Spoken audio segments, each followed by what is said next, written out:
Vietnam soldier or a mercenary for Ian Smith, all the children and dogs and goodly portions of grand old trees would have been demolished.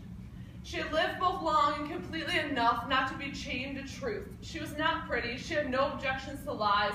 Lies were better than the silence that abounded. Nice, comfortable lies like, I need you, or gosh, you look pretty this morning. The lies that make the lie of life real, or the lies that make real life livable.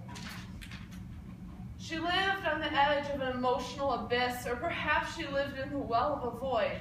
There were always things she wanted, like arms to hold her, eyes that understood, a friend to relax with, someone to touch. Always someone to touch. Her life was a broken puzzle into 100,000 little pieces. She didn't mind being emotionally disheveled. She was forever fascinated by putting the pieces together, though most times the center was empty.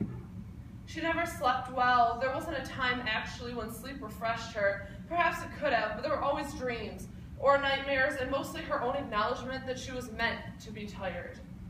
She lived because she didn't know any better. She stayed alive among the tired and lonely, not waiting, always wanting, needing a good night's rest.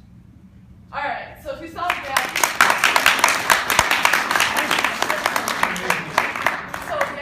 if she did what she's supposed to do, she had a lot of emotion, which I think she did. So it's really good. So while you're watching, and that's more of a dimension of poetry. We're used to seeing it on the sheet of paper or just being read like I did, but even without a voice, she was able to convey that. And with the Braille words you have, that's another way of conveying language also.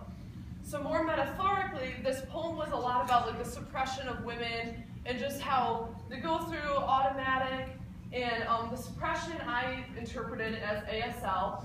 And I was actually inspired by Gabby when she was watching an ASL music video, and the video came through even though they weren't talking. And that's what I think one of the definitions of suppression being, she didn't have a voice, but you can still see the emotion come through.